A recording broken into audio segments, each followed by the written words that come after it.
coming in. Oh, Wow. what a knock-dramatic finish. Knocks down to 3. Yes, sir. My finger is going right at Simon Sandagon. Out the basket and one.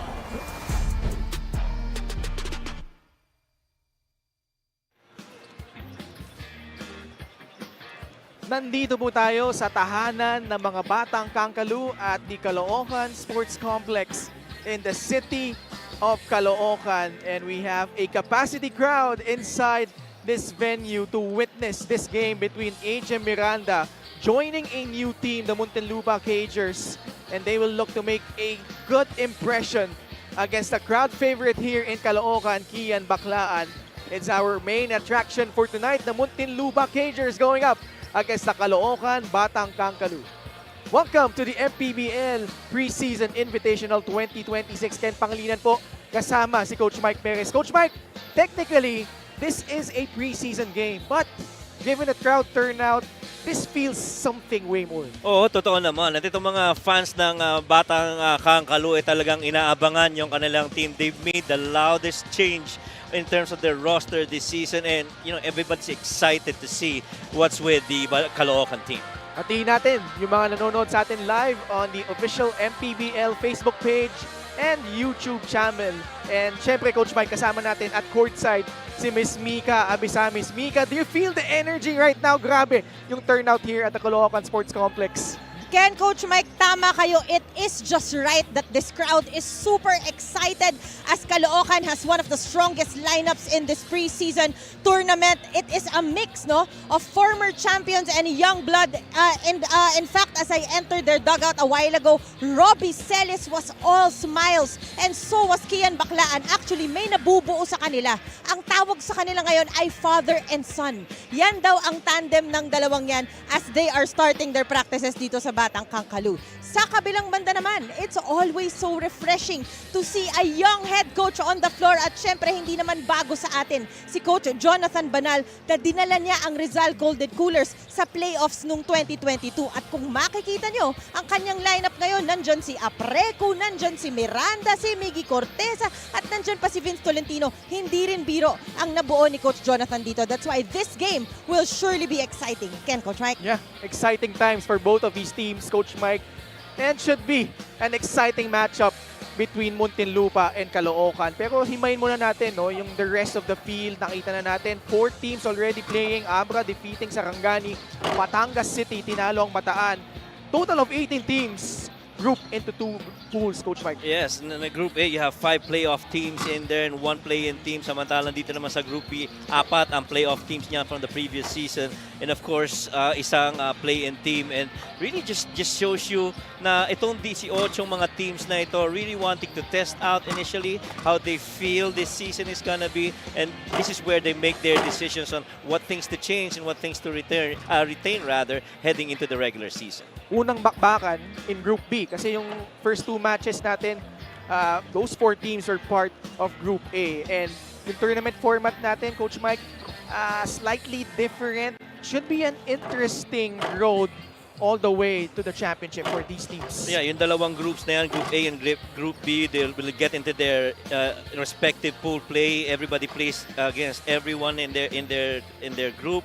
The top 3 teams in each of the groups will advance into the playoffs. Team number 1 will head into the semifinals and will wait for the winner of the battle for the 2nd and the 3rd seed. That's the quarterfinals of the other division. So magiging crossover yung ating semifinals, to which eventually the winners of the semifinals will head on into the winner-take-all pagdating sa finals. And lahat ng playoffs natin, wala tayong series. It's all a knockout game to advance into the next round. Coincidentally, Coach Mike, yung last 4 teams, including Bataan, Batangas, ito namang Muntinlupa at Caloocan. Mga OG teams ito eh. Simulan muna natin itong Muntinlupa entering into their 8th season sa regular season. Pero ang daming mga bagong players. Meron din nagbabalik in Felix Apreco. Oh, totoo yan. And Patrick Ramos, I feel, is one of those guards that's been retained from the previous season. But the addition of guys like MJ De La Virgen, Adrian Miranda, even Eman Tagle, Sean Argente, and even Jimboy Pastoran, not to mention the other bigs in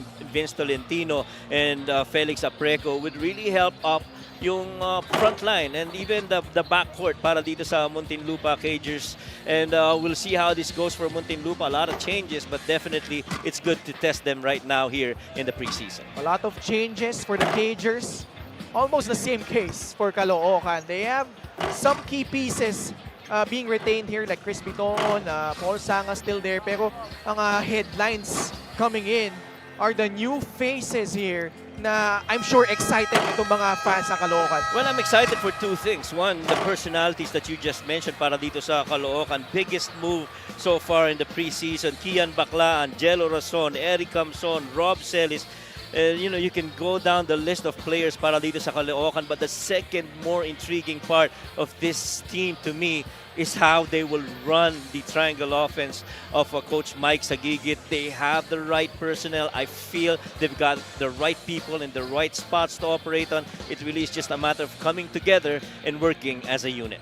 Part of the mythical team, Eric Camson now Yes. from Rizal joining itong Caloocan. Oh, now the stage is set for our main event. It's the Muntinlupa Cagers squaring off against the Caloocan Batang Kankalu. Let's go to Richard Tampos for our starting lineups. A warm and a pleasant evening. Welcome to our main game here at Caloocan Sports Complex. It's Muntinlupa versus your Caloocan Batang Kankalu. Manny Pacquiao's MPBL 2026 Preseason Invitational. Let's meet first the starters for Muntinlupa Cagers. Forward number 00, Jason Strait. The other forward number 23, Miggy Corteza. Center number 17, Gama Evangelista. Starting at guard number 4, Ajem Miranda. At guard number 0, MJ De La Virgen. The head coach is Jonathan Banal. Assistant coaches Dexter Rosales, Nate Santos, and Isaiah Banal. Team manager Vincent Harder. Team owner Kaiser Galvez.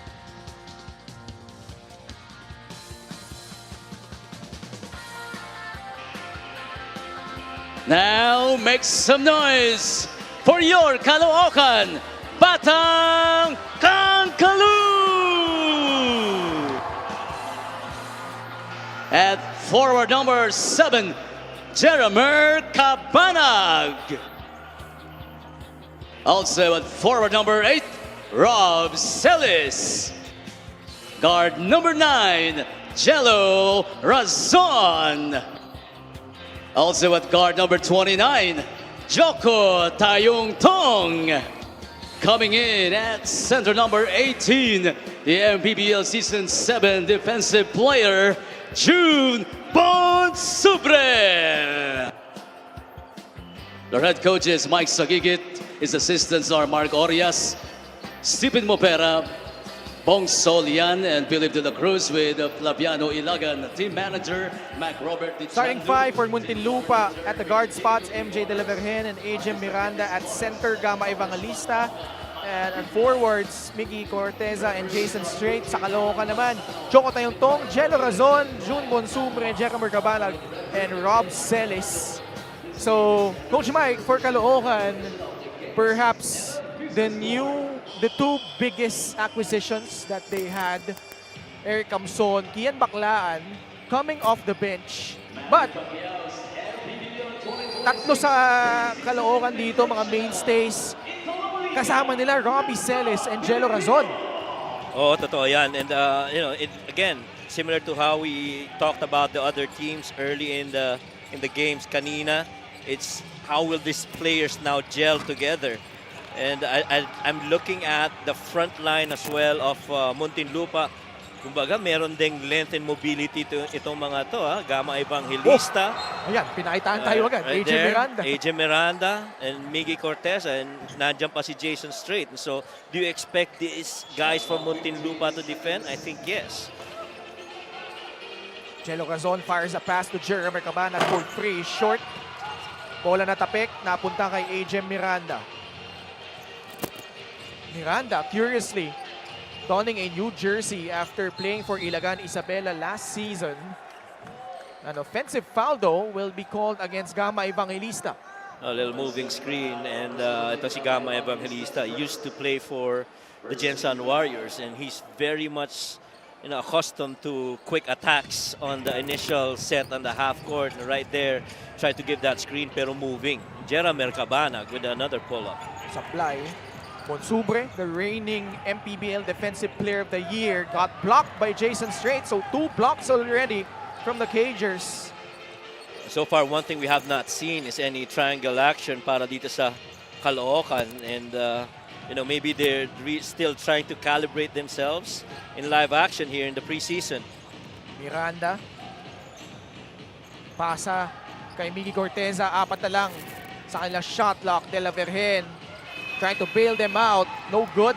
Rob Celis with a rebound. Tayong Tong. What a pass. Razon is free for a free What a bucket. What a shot by Jello Razon. And really just a good feed by Joko Toyantong. If there is one guard, in my opinion, as you see that move right there. In traffic yun from AJ Miranda. By AJ Miranda. And there's one guy I think that really fits as a guard, the triangle offense. That man right there with the ball. It's Joko Toyantong. I feel, he pretty much is crafted to be part of a triangle team. He fits that position well, if you ask me. Jello Razon returning here in the MPBL. Last played for Parañaque Yes, under Coach Mike Sagigit. yes. And how much of a firepower do you have considering that you've got Jello Razon on the floor and then coming off the bench is a Kian Baclaan? Shot clock violation laban dito sa Caloocan. Dito ramdam mo talaga nagkakapaan pa itong mga players ng Caloocan. I think the same way para dito sa Muntinlupa. So maybe would it take an entire quarter for them to get accustomed to each other? We'll have to see. MJ directing traffic. Straight on the right side. Popping out, AJ Miranda. Evangelista. Nasundutan. Nasa Muntinlupa pa rin ang possession. Umikot si Miranda. 3 seconds left on their shot Nice clock. ball movement. Evangelista, a second remaining. Drills in that 3 from the left corner.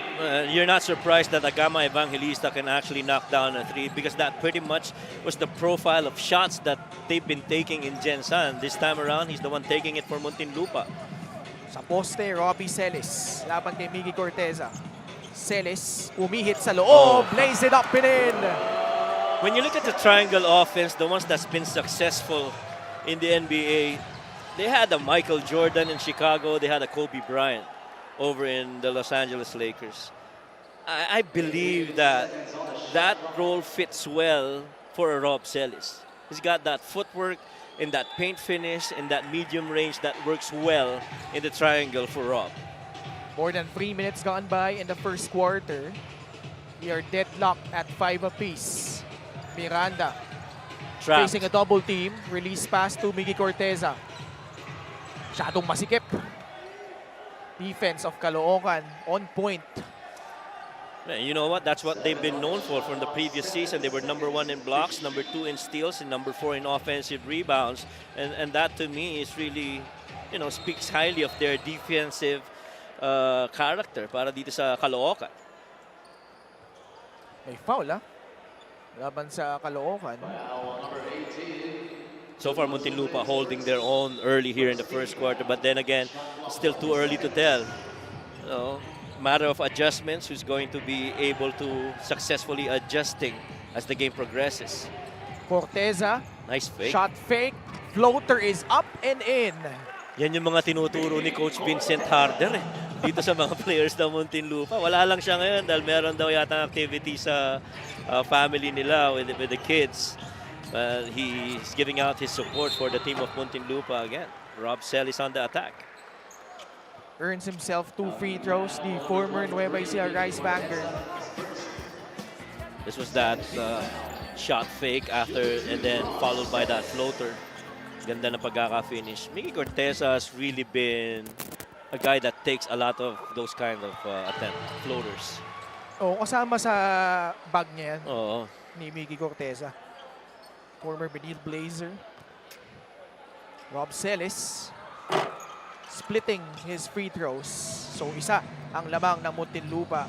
Maraming salamat sa Manny Pay. Bahagi po ng ating MPBL Preseason Invitational 2026. Miranda. Pasa kay Miggy Corteza. Corteza, supalpal, inabot kay Robbie Celis. Celis onto the front court. Kick out pass, Jerome Cabanag. Nice Ang pass. ganda ng pasahan! Nalibre si Robbie Celis for 2 more. Back in social media, if you follow the team of Caloocan, you see a lot of camaraderie, a lot of togetherness in this team. And right now, in that instance, you're seeing that on the floor. Woo! And Gama once again with a 3. Dalawang tres na yan. Tsaka walang alinlangan no? Yeah. We rarely saw that when he was with Jensen. Well, only because he has other players that take it. But I'm sure in practice, palagi nilang dinidrill yan, mga 3-point shot makes. Caloocan, on the other hand, there's a conscious effort of involving Robbie Celis early. Yes. At that time, they had him on that elbow spot. This was that pass by Robbie, that touch passing between Joko and si Rob Celis. Just beautiful basketball. But then again, they take it back. Muntinlupa with that 3 by Gama Evangelista. He's now 2 out of 2 from beyond the arc. The crowd darling here in Caloocan. Kian Bakla making his first appearance. Kian Baclan, a late addition actually for Caloocan. They've been practicing already for quite some time before, I think just a couple of weeks back. Saka palang pumasok si Kian Baclaan para dito sa Caloocan. Who, ironically, lives in Muntinlupa. Yeah, talaga. Oh, he's a good friend of Kevin Cambao, KQ. He actually played for the D-League team of the Junior MPBL last season. So Yes. si Kian Baklaan. Yes. Yes, he did. Kian, sidestep, no good. Comes on inside, gobbling Oh, up the offensive board. Getting that hook shot to drop. 12-10 is our score. Lamang ang Caloocan ng dalawa. Did we say that they needed a Kobe in the triangle offense? Well, they also needed a Shaq, and that happens to be Eric Camson para dito sa Caloocan. Vince, though, with a nice-looking floater right there, going glass. Looking spry right there. So si Vince Tolentino. Solo side against that zone. Razon losing the handle. Broken up by Muntinlupa. De La Virgen. Pasa kay Vince Tolentino. Back to MJ. Muntinlupa trying to move the ball around. Jason Strait leaning one way. Tapikan ng bola. Mananatili ang possession dito sa Muntinlupa. Muntinlupa right now showing a lot of veteran players. You see this beautiful cut of that curl against that defense by Rob Celis by Vince. Perfectly timed cut and a good basket. Siyempre, supportive girlfriend. Ay, oo naman. Miss Gianna Llanes. Napunta ka na bang Siargao, Coach Mike? Hindi pa eh. MJ, all the way from Siargao, knocks down a free. Well, MJ, he's done that a lot of times for Batangas, but this time, a little bit of calibration maybe, so to speak, early in this game, but he's doing well on that 3 attempt. Offensive foul. Tolentino drawing the charge. He's so good at doing that. Yeah. Una-una, pararamdam niya sa'yo na absorb niya yung contact, tapos he'll get you with that charge. I hear this shot though by MJ De La Virgen. Nobody covering him, and he's deadly from top of the key.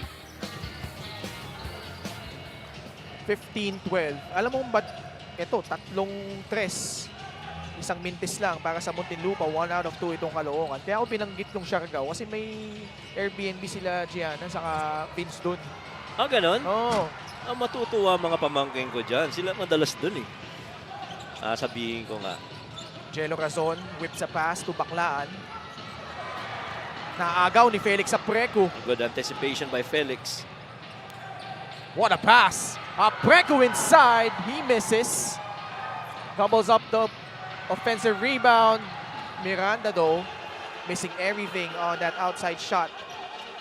Kian against MJ. Switch.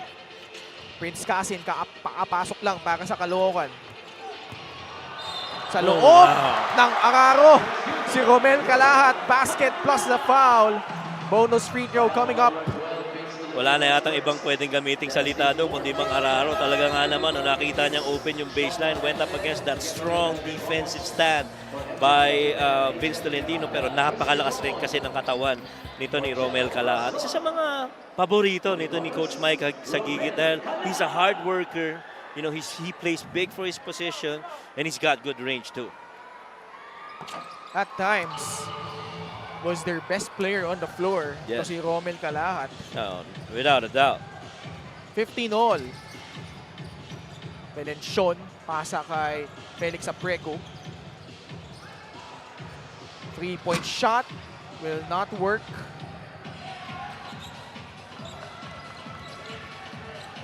Baklaan.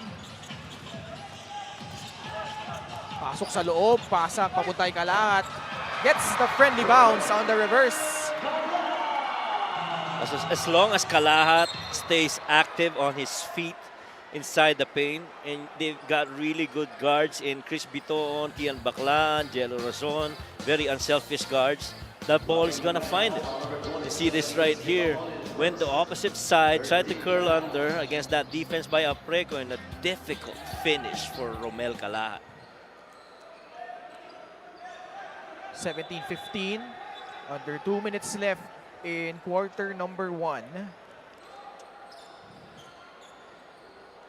Brief lull here. Referee's trying to sort things out after that last foul call.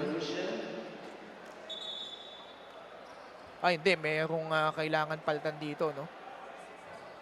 Was it Chris Biton? Yeah, I think Chris Biton. Nakapasok lang, ha? Yeah, he went down on after that contact earlier, and so Barcuma's gonna come in. Peter Pan. Huh? Peter Pan. Richard Tampos called him Peter Pan. Peter Pan. Peter Pan Barcuma. Well, yun naman ang tawag ni Coach Mike sa gigit kay ano. Oo nga. Di, Na, I think one of our courtside reporters reported that one. As Belención, alam mo naman ito, laging may green light galing sa labas. oh yeah. And at saka may kumpiyansa rin talaga si JP Belención, and whether he played for whichever team, played for the Voyagers, he was very much, crucial to see that speed cut going downstairs of that triangle action on that pass on the low block. Foul was away from the basket. From the basketball rather. Si Apreco yung mapipituhan doon.